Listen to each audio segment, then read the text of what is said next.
was a regular Thursday evening when my world began to unravel. My wife, Emma, had taken our 5-year-old daughter, Lily, to the park. Or so she said. Hours later, when they didn't return, I started to worry. Calls to Emma went unanswered, and Lily's cheerful voice was nowhere to be heard. Panic set in. When Emma finally walked through the door late that night, her face was pale, and she avoided my eyes. She didn't have Lily with her. "Where's Lily?" I demanded, my voice trembling. Emma stuttered. She's with a friend. I'll bring her home tomorrow." I could tell she was lying. My gut twisted as fear took over. "What friend? What are you talking about, Emma?" She broke down, tears streaming down her face. "I made a mistake. She's with him." She hesitated for a moment before whispering, It's Eric." I froze. Eric was a coworker she had casually mentioned a few times, someone I had never given much thought to. The idea that she had not only betrayed me, but left our daughter with him was beyond comprehension. "You left Lily with your lover?" I roared, my anger overtaking the initial shock. Emma crumbled under my glare, sobbing uncontrollably. "I didn't know what to do," she cried. "We were just going to talk, but things got out of hand. I panicked." Panic wasn't an excuse, not for abandoning our child. Without wasting another second, I called the police. My daughter was out there with a stranger, and I wouldn't rest until she was safe. Emma begged me not to involve the authorities, but I was beyond reasoning. My first priority was Lily. The police took my statement, and an Amber Alert was issued. By morning, they had tracked Eric down to a remote motel. When the officers arrived, Eric tried to talk his way out of the situation, but it was no use. Lily was found unharmed, thankfully, though terrified and confused. Eric was arrested on the spot, but the nightmare wasn't over yet. As the officers confiscated Eric's belongings, they discovered his laptop. What they found on it chilled me to the bone. Later that evening, the lead detective handling the case called me in. His voice was grave as he asked me to come down to the station. Emma, who had been sitting silently in the living room, tried to follow, but I stopped her cold. "You've done enough," I said, glaring at her. "Stay here." When I arrived at the station, the detective didn't waste time. He handed me a folder with screenshots and a USB drive. "We found this on Eric's laptop," he said. "You need to see it, but I'm warning you, it's disturbing." With trembling hands, I plugged the drive into a computer and opened the first video file. What I saw made my stomach churn. Eric had been recording videos of himself with Emma, some of them taken right in our house. The intimate betrayal was bad enough, but then I noticed something far worse in the background of one of the clips. My daughter, Lily, playing in the living room, completely oblivious to what was happening just feet away. My hands clenched into fists as rage coursed through me. This was in my home?" I asked, my voice shaking with fury. The detective nodded. "Yes, that's not all." He clicked on another video, this one showing Eric speaking directly to the camera, bragging about how he had won over Emma and didn't care what it did to me or Lily. By the time the videos ended, I was seething. Eric wasn't just a homewrecker, he was a predator. And Emma, she had allowed this to happen right under my nose. I knew then that I couldn't just let this go. I had to protect Lily at all costs. The next few days were a whirlwind of legal proceedings and emotional chaos. I filed for an emergency custody hearing the very next morning, determined to remove Lily from the toxic environment Emma had created.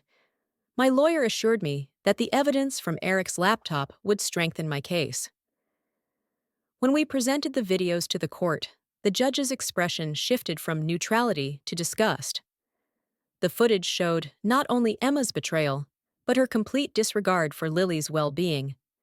It painted a clear picture of her negligence and lack of judgment as a parent. Emma's attorney tried to argue that she had made a mistake, that she was remorseful and willing to make amends. but no amount of apologies could erase what I had seen or undo the danger she had put Lily in.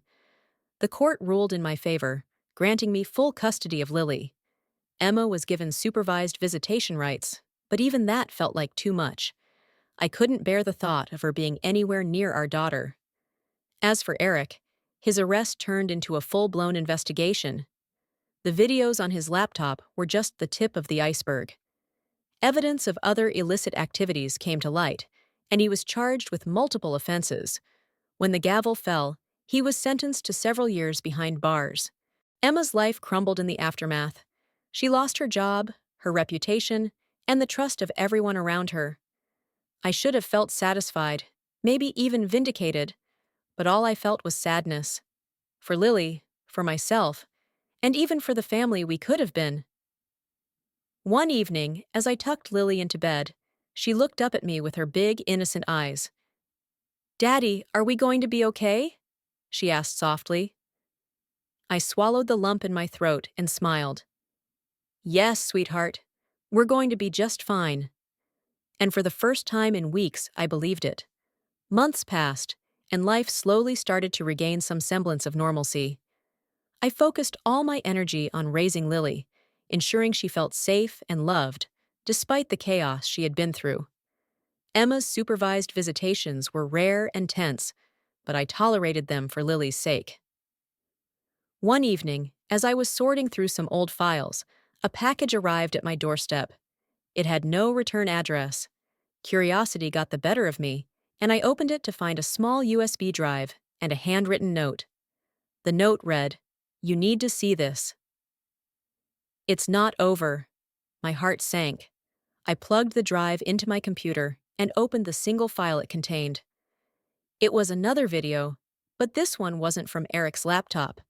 It was a hidden camera recording taken in my own house, dated months before the affair came to light. The footage showed Emma in the living room, pacing nervously as she spoke on the phone.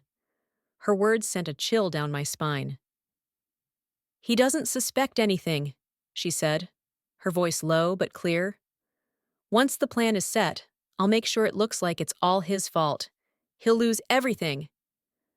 The video ended abruptly, leaving me stunned. Who was she talking to? What plan? Before I could process it fully, my phone buzzed. It was a message from an unknown number. "There's more. You'll find it if you dig deeper. Don't trust her." A wave of dread washed over me. Had I only uncovered the surface of Emma's betrayal? Was there a larger scheme at play, one that could jeopardize not only my custody of Lily, but also my own life? The weight of the video felt suffocating. My mind raced as I replayed Emma's words. "Once the plan is set, I'll make sure it looks like it's all his fault." What had she been planning? Who was she working with? I felt a growing sense of betrayal, not just from her infidelity, but from the possibility that there was a much darker plot I had yet to uncover. I sat frozen, staring at the screen, until the buzzing of my phone snapped me out of my trance. It was a new message from the same unknown number. "I know you're confused. You're not alone in this. It's time you found out the truth." I couldn't ignore it. The paranoia gnawed at me, and I knew I had to act fast. The first thing I did was call my lawyer. I needed to know if there was anything in the court records or legal proceedings I had missed. When we spoke, she sounded equally concerned. "There's been something strange going on. I couldn't tell you before, but there's been a pattern with Emma's visits. She's been meeting with someone, and it's not just Eric. I think she's been working with someone else, someone close to you." The realization hit me like a slap in the face. Was someone in my inner circle helping Emma? A friend? A family member? My heart pounded in my chest. I needed answers, and I needed them fast. The next day, I dug through every legal document, every receipt, and every piece of communication I could find, desperate for a clue. That's when I found something. A bank transfer to an account I didn't recognize. It was a large sum of money, and the name attached to it was someone I'd trusted for years. My brother. My brother, who had been there for me through thick and thin. The one person I thought I could rely on. The one person who had been strangely absent during the entire ordeal with Emma. Had he been involved all along? The blood drained from my face as the truth started to sink in. My own brother, someone I had trusted with my life, had been a part of this betrayal. The realization hit harder than any punch I had ever received. How could he be involved? What had driven him to betray me this way? I sat down at my desk, staring at the bank transfer, the name on it burning into my mind. It wasn't just any account. It was a private offshore account, one that didn't raise any suspicion at first glance, but clearly had a significant amount of money funneled through it. I called my lawyer again, my voice shaky with the weight of what I was about to uncover. I need everything on my brother. Everything. He's somehow involved in this, and I don't know how or why. She promised to have a team investigate, but I couldn't just wait. I needed to confront him myself. I found him at his house that evening. He seemed nervous as I walked in, his face pale when he saw the look on mine. "Hey, what's going on?" he asked, trying to sound casual, but I could hear the tension in his voice. "Cut the act," I snapped. "I know about the transfer. Why did you send money to Emma's lover's account? What's going on between you two?" His eyes widened, and for a moment he said nothing. But then, he looked away and sighed deeply. "I didn't want to get you involved in this. It was supposed to be temporary. Emma convinced me that it was for Lily's sake, that if you were out of the picture, she'd be able to keep things together for the family." "What?" My voice cracked, the betrayal cutting deeper than anything I had felt before. "You were helping her? You've been part of this plan all along?" He finally met my gaze, his face full of guilt and fear. "I didn't think it would go this far. I didn't realize how much harm would come from it. Emma promised that everything would work out, that you'd never find out." Tears of frustration and anger filled my eyes. My brother wasn't just an accomplice. He was an active participant in tearing my family apart. "Why, Paul? Why would you do this?" "I was trying to protect her," he admitted, his voice barely above a whisper. "I thought if I helped her, she'd never go after the money you had. I thought you wouldn't fight for Lily." I shook my head in disbelief. "You helped her sabotage me, ruin my life, and almost take my daughter away from me. You're no better than she is." My heart pounded as the weight of his confession settled over me. I had always believed my brother was someone I could trust, someone who had my back no matter what. But now I saw him for what he truly was. A coward who had helped destroy everything I held dear. "You were willing to let her tear this family apart for money?" I asked, my voice low and shaking with rage. Paul opened his mouth as if to explain himself, but the words never came. He just stared at the floor, his face a mixture of shame and regret. But there was no excuse, no apology that could undo the damage he had caused. "I thought it was just a quick fix," he muttered, barely audible. "I never thought it would get to this point." "Well, it did," I shot back, my voice cold. "And now you're going to pay for it." I stood up, my fists clenched at my sides, and walked toward the door. "Don't ever contact me again, and stay away from Lily." I couldn't even look at him anymore. The betrayal cut too deep. He wasn't just my brother. He had been an accomplice in Emma's scheme to ruin me, to make me disappear from my daughter's life. As I walked out the door, I realized something. This wasn't just about getting custody of Lily anymore. It was about exposing the truth, about making sure no one could manipulate or deceive me ever again. I couldn't let Emma or Paul win. They had destroyed my family, but I was going to take it all back. The next few days were a blur of legal meetings, phone calls, and sleepless nights. My lawyer and I began to strategize on how to bring the full truth to light.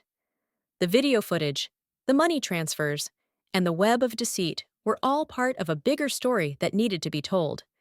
I wasn't going to let Emma off easy.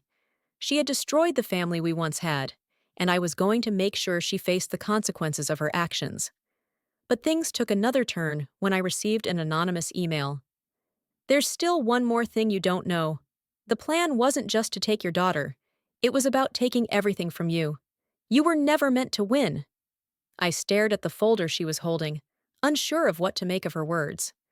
Emma, the woman who had betrayed me, had been lying to my face for months, yet now here she was, offering me some kind of explanation. Was it guilt? Was it a last attempt at redemption? Or was this just another manipulation? I opened the folder reluctantly, and as I flipped through the papers inside, a sickening realization hit me. It was a detailed contract, something that outlined plans for not just my business, but my entire life, my assets, my finances, everything. The people involved weren't just looking for money or custody. They had been setting me up to lose it all. "Who are these people?" I asked, my voice a mix of disbelief and rage. "Who else is involved in this?" Emma's eyes filled with tears. "I didn't know it would get this bad. I thought I could control the situation, but they promised me that you'd be out of the picture for good. Your brother wasn't just helping me. He was part of a larger scheme to ruin you. They had connections, people who could do this to anyone." I was shaking now. The idea that I'd been played, that my own brother and wife had orchestrated this betrayal, was unbearable. But the truth was clear. They wanted me to fall, to lose my family, my business, my life. "I don't even know who you are anymore," I said, my voice thick with emotion. "How could you do this to me, to our daughter?" "I was scared," Emma admitted quietly. "I didn't know who to turn to, and they made it seem like they were helping. But now I see the truth. You're the one who's been wronged. I was just too blind to see it." My heart ached as I looked at her, broken, remorseful. But the damage was done. What had once been love had been replaced by bitterness and betrayal. The family we once were would never exist again. The final court hearing came a few days later. Emma and Paul both testified, but their defenses were weak. The evidence of manipulation, the betrayal, and their involvement in the plot against me was undeniable. The judge ruled in my favor, officially giving me full custody of Lily and securing my assets from further harm. But as the gavel fell, I couldn't bring myself to feel any sense of victory. Yes, I had won the battle, but I had lost so much more along the way. The pain of losing my family, the trust I had once placed in those closest to me, was something I knew I'd never fully heal from. When I arrived home, Lily ran to me, her innocent smile a stark contrast to the storm I had just weathered. She hugged me tightly, and I could feel her small arms around me, her warmth reminding me that despite everything, I still had her. "Daddy, we're going to be okay, right?" she asked, looking up at me with those big, trusting eyes. Tears welled up in my eyes as I bent down to kiss her forehead. "Yes, sweetheart," I whispered, my voice breaking. "We'll always be okay." In the end, all that mattered was her. The love we had for each other would keep us going, even in the face of the darkest betrayals. Thank you for watching, and if you haven't subscribed to my channel yet, please do so and press the notification bell. This way, you'll stay updated with more shocking real-life stories.